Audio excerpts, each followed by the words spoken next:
sin tonal y viene a alborotarte las trompas de Eustaquio y una que otra neurona. Creo que el Vive Latino no necesita gran presentación, así que mejor empiezo este episodio haciendo lo más millennial que puedo hacer para explicar algo: usar memes. Primero tomamos una imagen de esta escena de Los Simpson. El defensa la pasa al centro, de vuelta al extremo, de vuelta al centro. Esta la retiene, y sigue reteniéndola. Y luego le agregamos este texto. Otra vez los Caligaris, los Bunkers y Enjambre en el Vive Latino. Ojo aquí, este es el fichaje bomba de la Tonal. En un mundo lleno de Alexa, Siris y demás, te presento a Clipa, la voz gratuita del Word. Y la referencia con el nombre también es bien millennial. El caso es que ella me va a ayudar a leer las cosas que yo no quiera leer. Una vez hecha la presentación oficial, sigamos. También podemos tomar una imagen de Bob Esponja. ¡Mira, aquí viene Bob! Rompiendo sus pantalones de nuevo.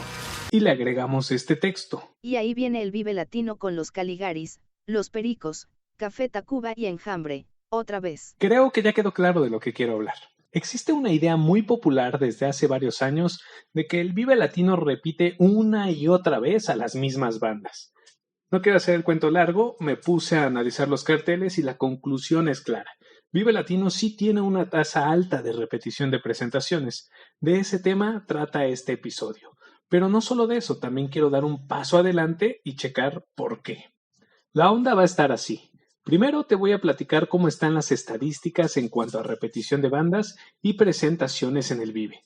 Y después viene lo bueno. Arturo J. Flores, editor de Playboy México y periodista de rock, y Natalie, creadora de La Revuelta, un canal de TikTok y un perfil de Instagram dedicado a analizar el contexto político, histórico y social de los géneros musicales, me van a ayudar a analizar por qué pasa esto. ¿Es culpa de quien se encarga del booking en Ocesa por no tener los mails de otras bandas? ¿O esto es un síntoma de la industria musical de América Latina? ¿Qué otros aspectos atraviesan la, entre comillas, simple curaduría de un festival como este? Me hubiera encantado contar con la versión oficial, pero nunca me contestaron las solicitudes de entrevista en Ocesa. Pero igual, si esto llega a alguien de la empresa y quiere dar su versión, el Atonal siempre está abierto a las réplicas. No más antes una advertencia. Como ya se está haciendo costumbre en este fanzinecast, voy a hablar de muchos números. Armé unas imágenes con las estadísticas que de hecho le pasé a ambos entrevistados y por momentos las van a mencionar, pero si quieres checarlas están en mi Twitter, @hugocoatl, HUGOKOATL. En caso de que no puedas checarlas porque andas lavando el baño o colgando la ropa, voy a tratar de ser lo más claro al mencionar los porcentajes y demás. Todo lo que sigue está basado en información que saqué de la página de Wikipedia del Vive Latino, en especial donde se enlistan las bandas del cartel de cada edición, y también está basado en los programas de mano del festival, los que te entregan cuando entras. Ahora sí, ¿qué dicen los números?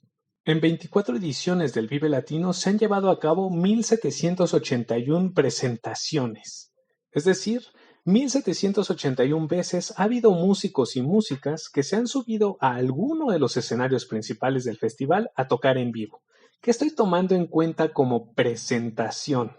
Todas las veces que bandas han tocado en los escenarios principales, obviamente, pero también actos especiales como aquel tributo a Cerati de 2011, el Palomazo de rock mexicano de 2006, la ópera de Frankenstein de 2011, finales de concursos y demás cosas similares. Que no estoy tomando en cuenta, palomazos del escenario Momentos Indio, o sea, aquella vez que Cristian Castro tocó, no cuenta, ni esa ni todas las de ese escenario. Todo lo que sucede en la carpa ambulante también está fuera de este conteo, tampoco toma en cuenta presentaciones de stand-up o de lucha libre. Con todo esto en mente, repito, Vive Latino ha tenido 1,781 presentaciones de música en vivo. Ahora dividámoslo. El 53.17% de esas presentaciones, es decir, 947, han sido repetidas. Aquí estoy sumando desde las 2 presentaciones de Bolobán hasta las 10 de Nortec, o sea, toda aquella presentación que se ha realizado de 2 veces en adelante está sumada en esas 947 presentaciones repetidas. Por otro lado, el 46.82% del total de presentaciones, o sea, 834, han sido únicas. Aquí estoy sumando todas aquellas presentaciones que solo se han dado una vez en el festival. La de 2013 de Underworld, la de 2017 de Out of Control Army, la de 2012 del personal, por citar 3 nomás. Si nos quedáramos hasta aquí, la conclusión sería clara. El 53.17% del total de presentaciones en el Vive Latino son repetidas. Es apenitas un poco más de la mitad, pero con todo y eso podemos decir que la mayoría de presentaciones en el festival son eso, repetidas. Pero vamos a rascarle más. Ya no voy a hablar de presentaciones, sino de bandas. 1,125 bandas, solistas y colaboraciones se han presentado en 24 ediciones del festival. Chance te preguntarás, ¿por qué el número de presentaciones, 1,781, no coinciden con el número de bandas, 1,125? Fácil, por las bandas que se han presentado más de una vez. Te pongo un ejemplo. Descartes a Kant se ha presentado 3 veces. Entonces, en su momento la sumé como 3 presentaciones. Para esta parte de las bandas, esas 3 presentaciones, hasta aquí, no importan, porque solo es una banda. Entonces la cuento como tal, como una. Sigamos. De esas 1,125 bandas que se han presentado en el festival, ¿cuántas han repetido? El 25.15%, un cuarto y un cachito. O sea, solo 283 bandas se han presentado 2 o más veces en el Vive Latino. Por lógica, 74.85%, o sea, el grandioso número de 842 bandas, se han presentado solo una vez en el festival. Aquí ya sale un peinezote inmenso. Solo un cuarto de bandas ha tocado 2 o más veces en el festival, y es precisamente ese cuarto de bandas el que suma más de la mitad de las presentaciones en la historia del festival. Podemos decir que un cuarto de los invitados a la fiesta se ha comido más de la mitad del pastel. La conclusión sigue siendo la misma con la que empezamos. El Vive Latino sí repite sus carteles, pero podemos empezar a matizarlo un poco. Existe un cuarto de bandas privilegiadas, por decirlo de alguna forma, que tienen más de la mitad de presentaciones en el festival. Voy a avanzar con las bandas que han repetido presentaciones, pero ahora toca checar cuántas veces se presentan. El 48.84% de las bandas que han repetido, casi la mitad de las que repiten, o sea, 124, ha tocado 2 veces en el festival. De aquí en adelante, a más número de presentaciones, menor número de bandas van. 68 bandas han tocado 3 veces en el festival, 34 bandas han tocado 4 veces, 24 bandas han tocado 5 veces, 13, 6 veces, 8, 7 veces, 5, 8 veces, otras 5 bandas han tocado 9 veces y no más 2 bandas han tocado 10 veces. Estábamos en que un cuarto del total de bandas presentadas en el Vive Latino suma más de la mitad de presentaciones, ¿no? Aquí ya podemos agregar más información. Casi la mitad de ese cuarto de bandas repetidas se ha presentado nada más 2 veces. O dicho de otra forma, el Vive sí repite bandas, pero no es como lo decían los memes del principio, sino que lo más común en el Vive es que las bandas se presenten 2 veces. Y no estamos hablando de los Caligaris, ni de Enjambre, ni de Babasónicos. Aquí estamos hablando, por ejemplo, de Nalgas, que tocaron en 2013 y 2016, Golden Ganja, que tocó en 2013 y 2020, Mexican Dubweiser, que tocó en 2012 y 2017, Technicolor Fabrics, que tocó en 2014 y 2022, o Madame Recamier, que tocó en 2011 y 2020. O lo cambio. Si Vive Latino tiene bandas repetidas, no es por todas las veces que se ha presentado Café Tacuba o Los Caligaris, como lo decían los memes del principio, sino que el gran grueso de bandas repetidas son esas agrupaciones que no llaman tanto la atención del público y así, sin grandes reflectores, se presentan 2 veces. Aquí viene algo lógico, el otro lado. ¿Quiénes son los que se han presentado más en el festival? La crème de la crème, de ese cuarto de bandas que han repetido y suman más de la mitad de presentaciones, las que han estado más veces ahí. Aquí van. Norte Collective se ha presentado 10 veces en 2001, 2003, 2006, 2007, 2008, 2009, 2011, 2013, 2015 y 2020. Liquids también ha estado 10 veces en 2001, 2004, 2005, 2007, 2008, 2011, 2012, 2014, 2016 y 2019. Con la plata, con 9 presentaciones están Babasónicos, DLD, La Gusana Ciega, Panteón Rococó y Zoe. Con el bronce, 8 presentaciones están Eli Guerra, Julieta Venegas, La Lupita, Los Auténticos Decadentes y Molotov. ¿Y quiénes son los que se han presentado de forma continua más veces? 4 bandas han estado en 4 Vive Latinos seguidos. Otra vez Nortec, que estuvo en 2006, 2007, 2008 y 2009. Babasónicos estuvo del 2003 al 2006. Resorte estuvo del 98 al 2003. Aquí acuérdate que no hubo festival en el 99 y en el 2002. Y Zoé estuvo de 2004 a 2007. Entonces, ¿qué podemos concluir de todo este choro? 1. Más de la mitad de presentaciones del Vive Latino han sido repetidas. 2. Solo un cuarto de las bandas que han tocado en el Vive han estado 2 o más veces. 3. Lo más común es que las bandas que repiten toquen 2 veces en el festival. Si regresamos a los memes del principio, podríamos decir que son parcialmente ciertos. Si hay repetición de presentaciones en el Vive, pero no por parte de las bandas mencionadas. Aunque no deja de llamar la atención que si Nortec y Liquids han estado en 10 ediciones de 24, en su caso su tasa de repetición es del 41.666%. Ahora, todo lo que he dicho es más bien anecdótico. Está chido como trivia para ganarte boletos al Vive. Y hablando de eso, lo que viene es lo más importante de este episodio. Ocesa me dio 10 accesos VIP al Vive Latino 2023. Si te los quieres ganar, solo tienes que contestar estas facilísimas preguntas. No es cierto. Atonal no es el tipo de contenido de rock que nomás anda tras los accesos gratis que reparte Ocesa. Lo realmente importante es rascarle más. Darle una pensadita a cuestiones como estas. ¿Por qué el Vive Latino tiene esa tasa de repetición en presentaciones? ¿Es por hueva o falta de profesionalismo por parte de Ocesa de invitar diferentes tipos de proyectos? ¿Hay círculos de poder en la región que apañan este tipo de vitrinas? ¿El rock de América Latina genera suficientes bandas para renovar el cartel de forma continua en un festival anual? Le hice preguntas como las anteriores a les invitades de esta ocasión, Arturo J. Flores y Natalie de la Revuelta.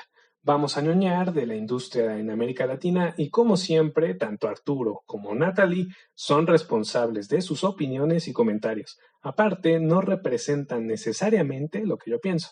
Como en otras ocasiones, las entrevistas se hicieron por separado y ya luego la edición hizo su magia. No más antes va un comercial.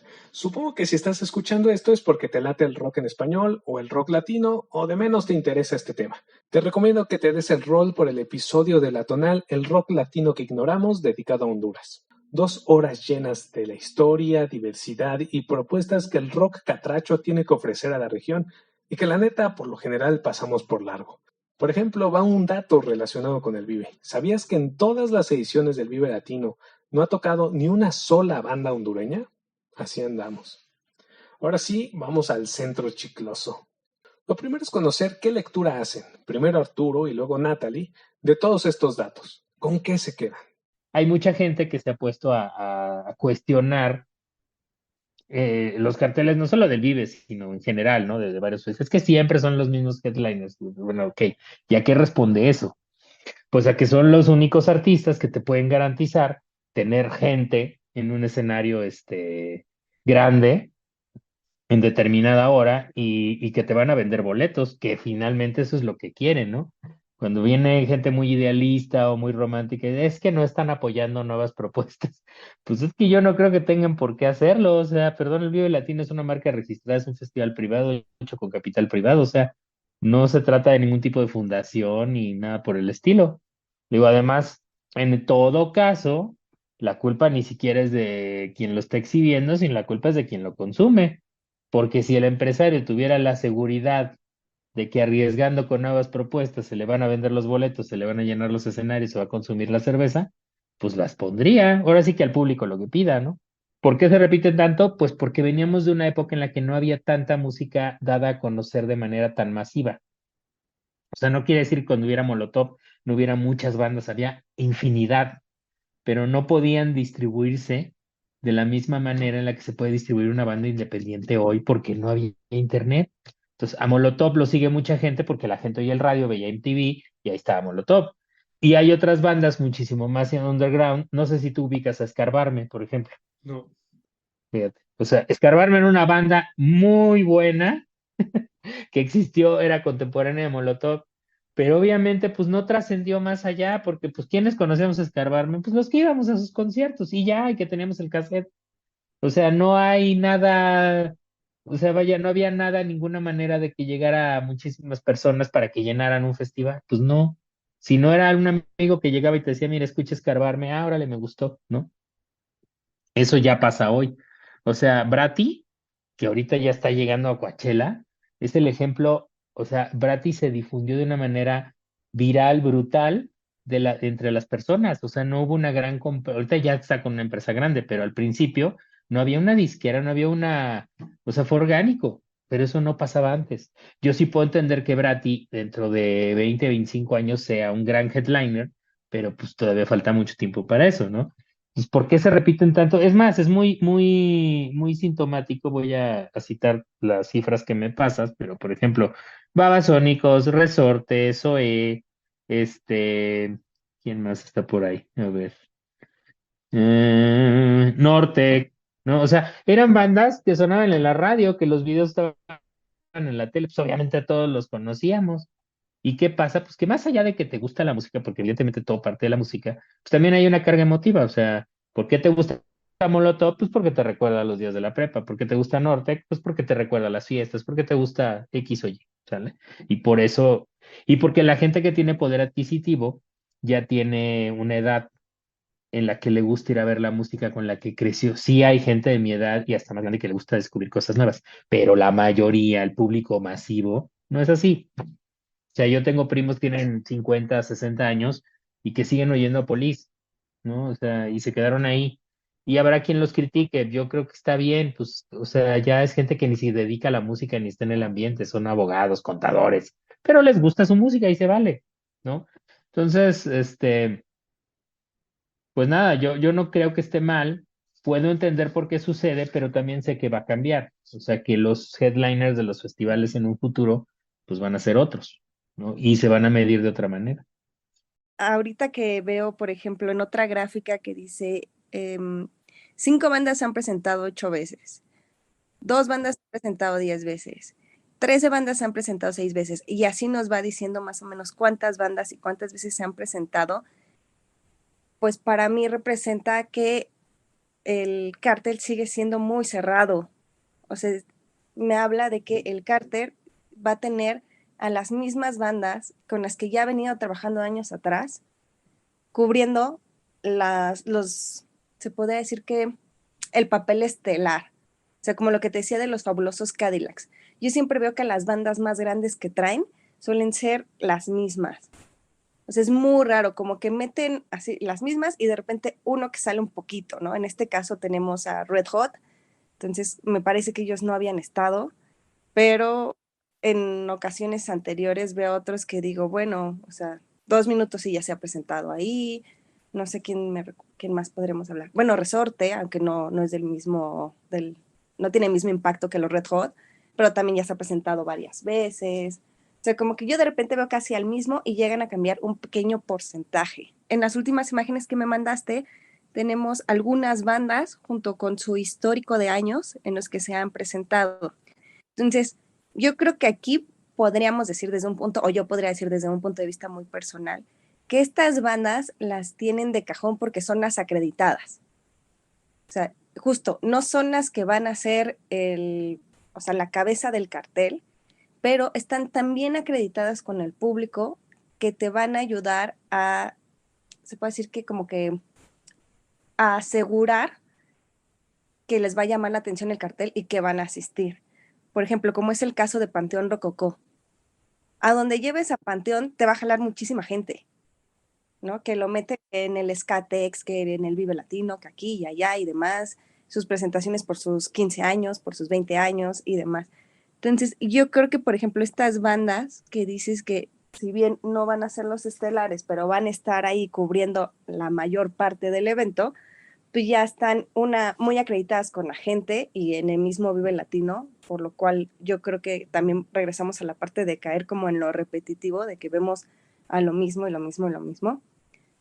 Y al final, pues también es parte de la industria musical, o sea, al final los organizadores, la boletera y demás, pues siempre va a buscar vender, ¿no? Va a buscar agarrar productos que le garanticen la venta. Vamos a meternos más en el contexto. Aquí la onda también es ver si Aviala, América Latina, tiene una industria vinculada al rock lo suficientemente sólida como para nutrir un festival como el Vive todos los años con bandas diferentes. ¿Hay esta posibilidad? O sea, insisto, las que lograron entrar a espacios y conseguir una cierta validación en ese momento de su boom, están ahí, siguen llenando y se les va a seguir jalando a grandes eventos, como lo que decías de Caifanes. Las que todavía medio alcanzan ahí como que a sobresalir, yo creo que diría que ¿quién te gusta? Vamos a poner ejemplo, Bunkers. Todavía como que logra entrar al Vive Latino y demás, y dice, sí, Bunkers y demás, pero después cuando la industria apoya otros géneros, que ahorita, insisto, está en la música urbana de otro estilo, pero entonces, después de ellos, ¿quién más? Yo ahorita no tengo a alguien en mente que te diga, tal banda nació en el 2005 de rock y la rompe con todo y es latinoamericana. La verdad no se me ocurre. Y entonces yo creo que eso hace también que pues sea muy difícil llevar nuevas propuestas que te garanticen las ventas en el Vive Latino o que logren llenar un escenario más grande. Por eso luego los mandan tal vez a la carpa más pequeña y demás. O sea, propuestas hay, pero ninguna de ese tamaño.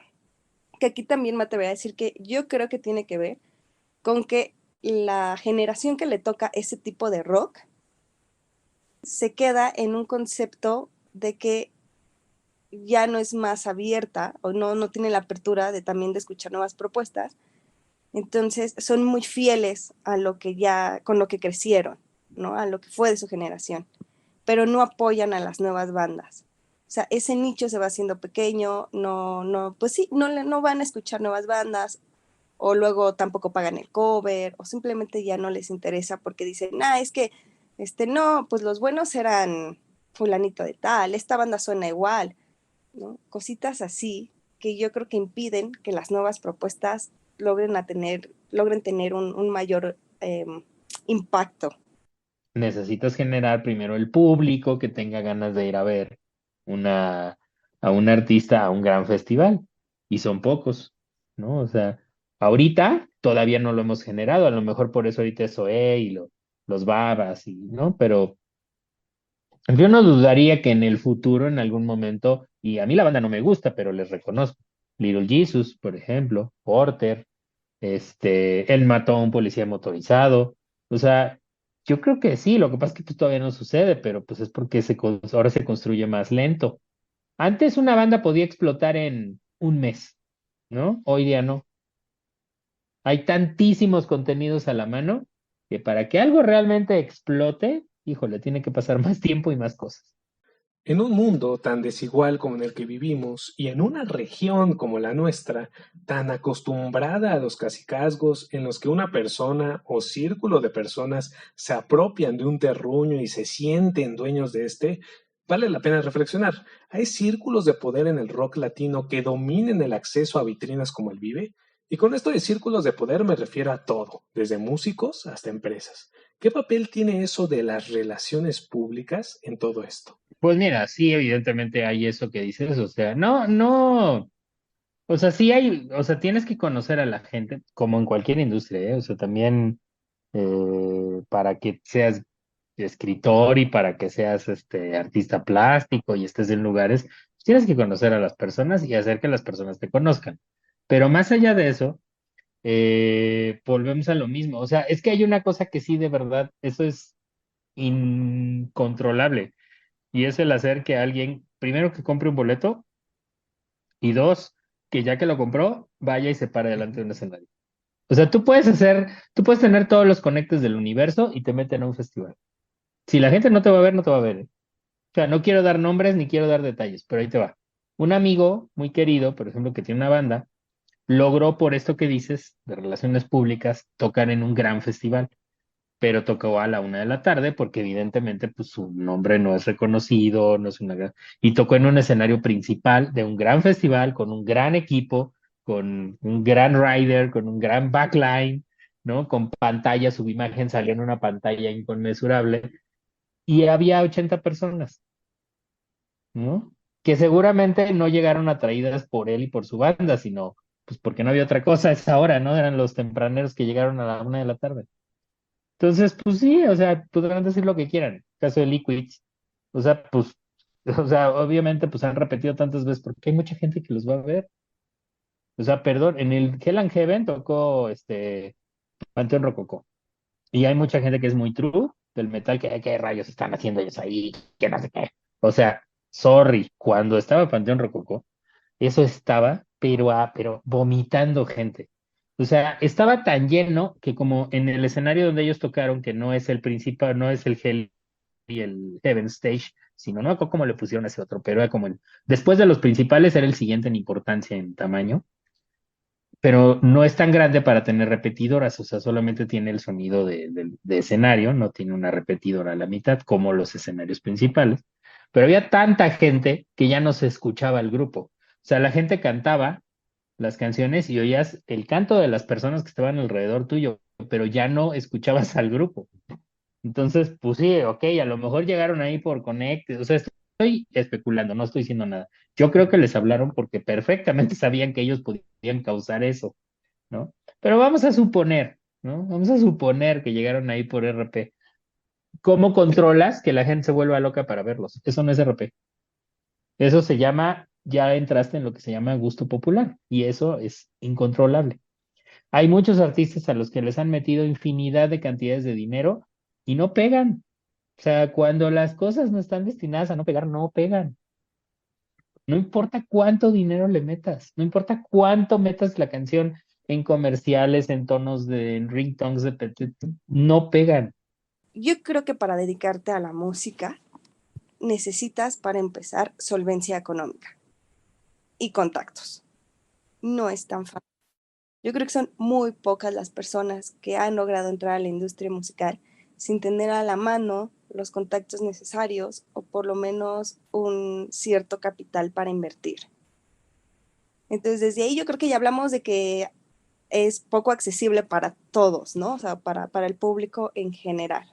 Entonces, de que hay esferas de poder y que se manejan varios ámbitos, como los managers, como el booking, como las y los colectivos, estaciones en línea y demás, sí, por supuesto que sí. Y eso lo vemos desde una esfera media. O sea, ya si nos vamos a lo más grande, bueno, pues podríamos hablar incluso de cómo Ticketmaster, pues obviamente no deja que boleteras independientes crezcan demasiado. Que últimamente veo que Superboletos y Boletia andan ahí muy fuerte y me da mucho gusto, pero aún así llegar a trabajar con Ocesa y Ticketmaster, siendo un organizador independiente, pasan dos cosas o por ahí dicen que sales tablas, o sea que no vas a generar mucho y pues al final tampoco es como el punto, ¿no? Yo creo que para los que se dedican a eso, pues, o sea, es su chamba, necesitan comer, necesitan cubrir gastos y demás. Es esa, o la otra, pues que no te dejan crecer, ¿no? Mucha, o sea, se ha hablado mucho de que pues, o sea, ese Ticketmaster son los que han arruinado uno que otro festival por ahí de metal, ¿no? Entonces, sí, totalmente considero que la gente que ya está así en ese tipo de puestos donde puede ejercer ese tipo de poder y no dar cabida a otros organizadores independientes y demás, sí, totalmente, existe. Blur, Korn, Morrissey, Interpol, Nine Inch Nails, Gorillaz, Queens of the Stone Age. Desde hace ya varios años, el Vive ha metido bandas no latinas provenientes de la industria hegemónica, o sea, la de Estados Unidos y del Reino Unido, como cabezas de cartel. Personalmente, parte de mi lectura es que esto trasciende al Vive Latino y alcanza un colonialismo cultural que nos hace ser más receptivos de las bandas que vienen del norte del Río Bravo o del otro lado del charco, sobre todo cuando hablamos de rock. Pero más allá de lo que yo pienso, tener bandas anglo como headliners tiene repercusiones. Uy, aquí vamos a entrar, bueno, a mi mero mole. Totalmente de acuerdo. En la música, y aunque yo sé que hay gente que no les encanta que diga esto, en la música existe el clasismo, el racismo, no, bueno, la xenofobia, el machismo, o sea, la música también es atravesada por este tipo de cosas. Y a mí me encanta luego conocer a 2 que 3 personas que dicen lo siguiente: no, yo no escucho rock en español, yo puro rock en inglés. Y entonces dices, ¿por qué no? O sea, hay quien te puede justificar, como decías, la parte tal vez incluso técnica, ¿no? De no, mira, pues yo escucho música inglesa porque allá en cuestión de teoría musical desde que están a tal edad les enseñan esto y bueno, es la cuna del rock y porque por una cuestión de, incluso gramatical he escuchado, que me dicen, no, o sea, tiene que ver la cuestión gramatical. No, bueno, cosas así que pueden llegar a ser puntos interesantes si lo desarrollas bien, ¿no? O sea, con un estudio muy bien planteado, dices, órale, o sea, wow, yo no sabía que en cuestión gramatical, este, el, el inglés británico tiene estas características, por lo cual hace que las letras y bla, bla, bla, y las rimas, ¿no? Pero por otro lado, hay quien te va a decir, no, es que esas cosas de rock urbano no, o sea, güey, eso no es rock y te va a sacar así como cosas que ni al caso, que dices, o sea, es rock y es el rock de tu país, es el rock mexicano, ¿no? A ver, partamos de esa parte, ¿por qué no tienes la apertura de querer escuchar, por lo menos, así con intención de conocer el contexto de tu país, el contexto de la música y el contexto del rock, ¿no? En donde tú naciste, ¿no? Y no te lo saben justificar. O sea, solamente te dicen, eso no es rock y ya de ahí no lo sacas. No es rock y no es rock y no es rock. Entonces, desde ahí yo creo que ya implícitamente y sin justificación, mucha de la gente que escucha rock siempre va a preferir darle la oportunidad al rock en inglés que al español. Aunque ni hable el inglés al 100%, ¿no? O sea, es triste decirlo así, pero a veces dices, oye, pues bueno, ¿y cuál es tu nivel de Cambridge para que digas, no, güey, el rock británico nada más, ¿no? Entonces, desde ahí yo creo que ya hablamos de que no van a tener la apertura de escuchar propuestas mexicanas. Propuestas latinoamericanas, híjole, ahí es, yo creo que tampoco es tan complicado. Y yo creo que incluso hay quien tiene más apertura a abrirse a escuchar el rock argentino que el mismo rock mexicano. O sea, creo que el problema es de nomenclatura. O sea, a los organizadores se les ocurrió ponerle Vive Latino y creo que ese fue su gran error. O sea, le hubieran puesto festival, no sé. En ese entonces no estaban de moda los nombres tan conceptuales, ¿no? Como no me acuerdo cómo se llama el que acaban de anunciar, donde van a estar los Eagles of Death Metal. No tiene como un nombre muy conceptual, pero no sé, coordenada, ¿no? Por ejemplo, no te dice nada, ¿no? O no sé, por ejemplo, ajá, Baidora, o sea, el problema es que antes los festivales se llamaban muy, no sé, Festival de Rock y Ruedas de Avándaro, por ejemplo. Pero a ver, el Festival de Rock y Ruedas de Avándaro se celebró en Avándaro y no quería decir que fueran a tocar puras bandas de Avándaro. Wacken se celebra en Wacken y no quiere decir que vayan a ir puras bandas de Wacken, ¿no? Y Primavera Sound tampoco es como que si un día no se celebra en primavera es más, creo que ni se celebra en primavera, o sea, en realidad se celebra en verano, pero bueno, o sea, y no pasa nada, o sea, el problema del Vive Latino, sí se llama Vive Latino porque se realiza en territorio latinoamericano ya, o sea, ¿por qué le dan tanta importancia si viene una banda noruega o de Islandia o qué? Y la otra, quitarle el espacio, o sea, como, ¿por qué? Pues ni que fuera, no sé, o sea, puesto de trabajo, digamos, de Godín en una oficina. Es un espectáculo, es un show. Y al final volvemos a lo mismo, se trata de convocatoria. Entonces, si traen a Limp Bizkit, a ¿quién viene este año? Los Red Hot Chili Peppers, si ha venido Morrissey, Gorillaz, Queens of the Stone Age, ay, ¿cómo se llaman los de ska que vinieron hace muchos años? Say Ferries, o sea, sí han venido, Rancid, o sea, sí han venido todas estas agrupaciones extranjeras a ese festival, sencillamente es porque la gente las quiere ver. O sea, quita Rancid, ok, mete una banda mexicana. ¿Va a lograr eso? ¿Va a lograr llenarte el escenario a las 8 o 10 de la hora? No creo que le estén quitando un espacio porque también se invita a otro tipo de bandas. Es que también hay ay, no quiero hablar de más, pero de repente como mucho rencor sin fundamento. Confieso que yo he sido de los siguientes. Un día descubres a una, según tú, muy buena banda que otra vez, según tú, es desconocida y según tú, más gente debería escuchar. Piensas, en lugar de estar escuchando a, no sé, RBD, ahora que vuelve a estar de moda, la gente debería estar escuchando a esta banda. Y trágatela, que se te cumple.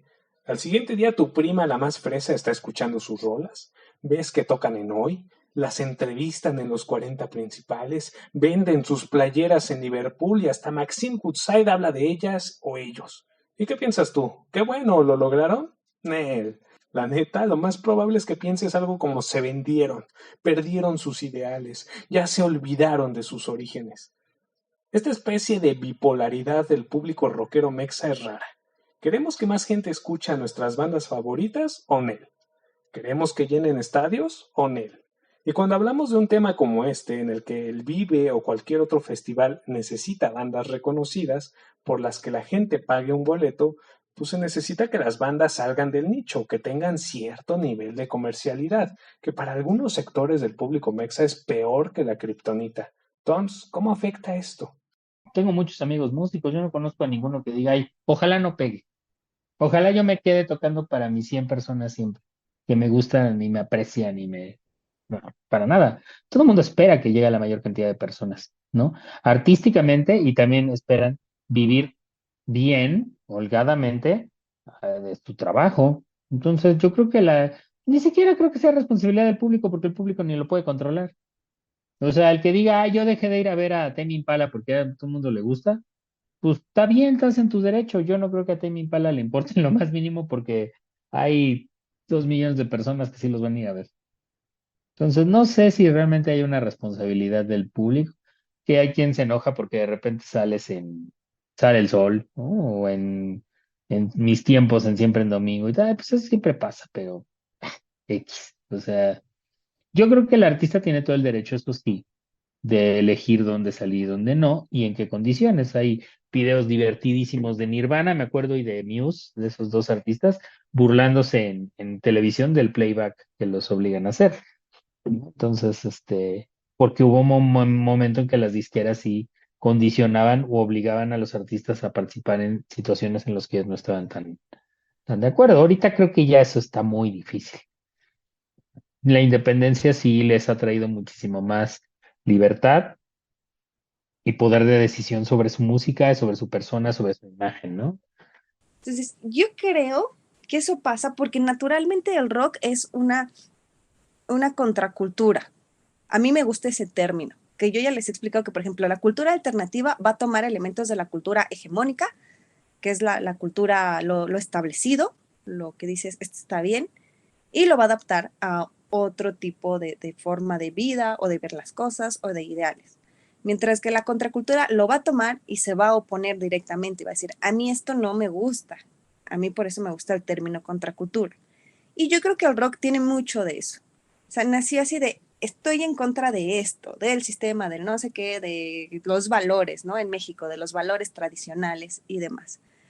Y entonces se queda tanto con ese sentimiento de contracultura y de ser contestatario y de hablar de muchas cosas que no les parecían, entre esas tal vez de la industria musical o de lo que sonaba en ese momento, de decir, no, eso no nos gusta, ¿no? Nuestro sonido es este y demás. Que cuando empieza a entrar a los grandes sectores y entonces la industria musical nota el potencial del rock y lo empieza a tomar y a perfeccionar y a cambiar un poco y a promover, allí empieza como que el rock se vendió, ¿no?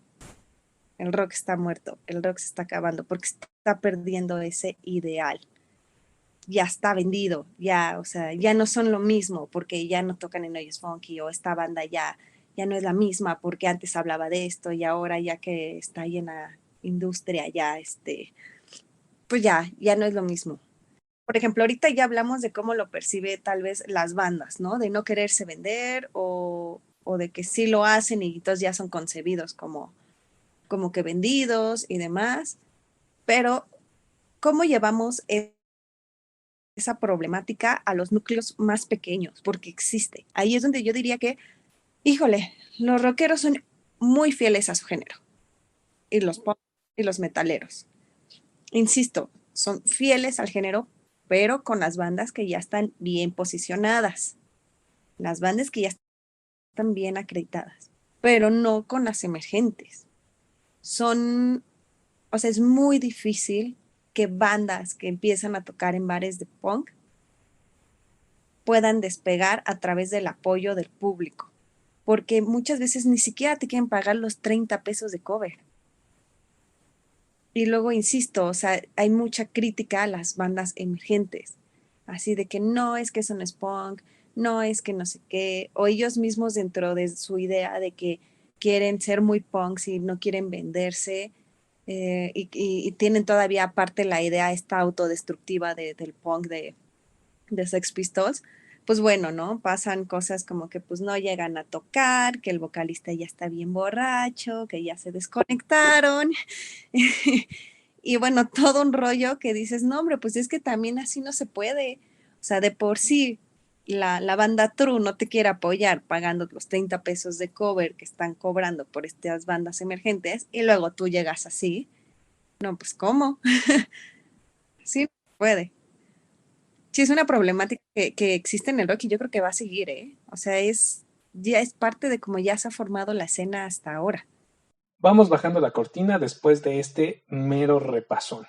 Ya se tocaron aquí varios puntos que nos pueden ayudar a entender un poco mejor el estado industrial de la música vinculada al rock en Aviala. Ahora es momento de mirar al futuro y hacer una carta a los Reyes Magos. ¿Qué aspectos hay que mejorar? ¿Cómo corregir el rumbo donde estamos torcidos? Voy a tomar prestado un término de la jerga emprendedora. ¿Qué oportunidades hay que aprovechar? Yo creo que para empezar sería el apoyar a todo lo emergente, a todo, llámese medios de comunicación, em, bandas, a los nuevos organizadores independientes, boleteras, o sea, todo eso, porque es muy, muy, muy difícil que logres que crezca la escena si te vas a mantener haciendo lo mismo que se ha hecho todos los años pasados, por las mismas personas que han estado dominando esas áreas desde los años de atrás. La otra es de construirnos un poquito con todo lo que nos ha enseñado anteriormente el medio del rock. O sea, sí darnos cuenta de decir, ok, si no apoyo a la nueva escena, después, ¿a quién voy a ver en vivo? O sea, no sé si se han puesto a pensar en eso, en decir, ok, ahorita todavía puedo ver a tal banda y a tal banda y a tal banda, ¿no? O sea, todavía veo Caifanes en vivo. Y después cuando ya no estén, porque la edad hace su chamba. Y entonces cuando ya no haya bandas o cuando, insisto, los años hayan hecho lo suyo, ¿a quién verías en un concierto de rock en vivo? O sea, ¿cuál sería la banda que tú digas, no, yo sé que ellos los veo de aquí a 20 años? ¿No? O se va a llegar a un punto en el que entonces ya no va a haber rock o se va a quedar estancado en esos sectores muy, muy abajo. Entonces yo creo que tratar de romper con eso y decir, a ver, vamos a escuchar algo nuevo, ok, mira, es interesante, son nuevas chavitas, tienen esta edad, hacen algo bueno, sí, son buenas en lo que hacen, mira, vamos a ver esta propuesta, igual y sí suena un poco a las influencias de tal otra banda, pero ya tiene un sonido nuevo, pues porque ahora ya usan, no sé, que porque combinaron X cosa de los nuevos géneros con lo tradicional de rock y mira qué interesante propuesta y ya, o sea, dejarse de cosas de es que es mexicana, es que, pues sí, esos güeyes tenían dinero, pues sí, es que los apadrinó tal otra banda, o sea, pues sí, o sea, ya quítate de eso, mejor escúchalo y más o menos checa su propuesta, igual y aunque hayan sido apoyados, no quiere decir que no tengan talento. Pues yo creo que la profesionalización y la apertura de mentes, o sea, con la gente más joven creo que no pasa, pero la gente más mayor, por ejemplo, y a veces me refiero mayor de 35 de tu edad para arriba, ¿eh? O sea, tampoco tan grandes, se cierran mucho a, por ejemplo, a mí sí me ha tocado lidiar con músicos ya bastante famosos, bastante populares, con mucha trayectoria, que les molestan las redes sociales, que no las saben utilizar. O sea, cuando me refiero a no la saben utilizar, no quiero decir que no sepan cómo sirve Instagram, sino más bien a que no saben cómo hacer que Instagram les sirva a ellos, ¿no? O no saben cómo. no sé, que no se trepan a las tendencias. No te tienes que subir a todas, o sea, no tienes que bailar la de Merlina si no es lo tuyo, si no te late. Pero siempre hay una tendencia a la que te puedes subir y que tiene que ver contigo. O sea, y en ese sentido creo que otros países sí lo tienen muy, pero muy profesionalizado. O sea, cuando murió Pelé, ya no me acuerdo si fue hace 15 días o ya tiene un mes, la verdad no recuerdo, pero cuando murió Pelé, Guns N' Roses, creo que Metallica, no me acuerdo, pero por lo menos Guns N' Roses estoy seguro, y otra banda internacional que no tiene una canción sobre fútbol, que no tiene absolutamente nada que ver con el fútbol, digamos, desde el punto de vista del contenido, subieron contenido de Pelé, porque evidentemente o sea, a lo mejor hasta sí son admiradores, no tengo idea, pero al final sabían que era un tema de conversación del que todo el mundo iba a estar hablando en ese momento, ¿no? Y siento que a eso de repente a las bandas mexicanas, latinoamericanas, todo les falta, ¿no? Como aprovechar esos momentos que pueden hacer que te subas a la conversación. Y la otra es la profesionalización, o sea, sí, ya, yo creo que a estas alturas del partido, este, emborracharse en un concierto, o sea, ya son cosas que ya no. O sea, esa idea del rockstar era de mis tiempos, ya no tiene por qué ser la de estos tiempos, ¿no? Y sin embargo, sí me ha tocado ver, pues, gente que llega tarde, ¿no? Que no le importa cómo suena, y pues no va por ahí. O sea, yo creo que son dos, o sea, la profesionalización y el trabajar en serio, o sea, el entender que es un trabajo, ¿no? Y pues ya, eso es todo. Si vas a ir al Vive este o cualquier año, chido, disfrútalo. Nomás no dejes que te encaje en el colmillo con cerveza caliente a 100 varos. Si no vas, chingón también. El Vive no es ni todo el rock mexicano, ni todo el rock latino, pero sí es muy representativo de la salud de ambos. Por eso, tras un cuarto de siglo, es bueno tomarle el pulso. Va de nuevo el agradecimiento a Natalie de la Revuelta. Date el rol por su contenido en TikTok o en sus otras redes. Anda así como la-revuelta-. También muchas gracias a Arturo J. Flores. A él lo puedes seguir en Twitter como @ArturoElEditor. Yo soy Hugo Coat Galván. Si quieres checar las gráficas con la info de la primera parte, te las dejo en mi Twitter, @HugoCoatl, HUGOKOATL. Y también ando por ahí si quieres comentármela con todo respeto. Chido.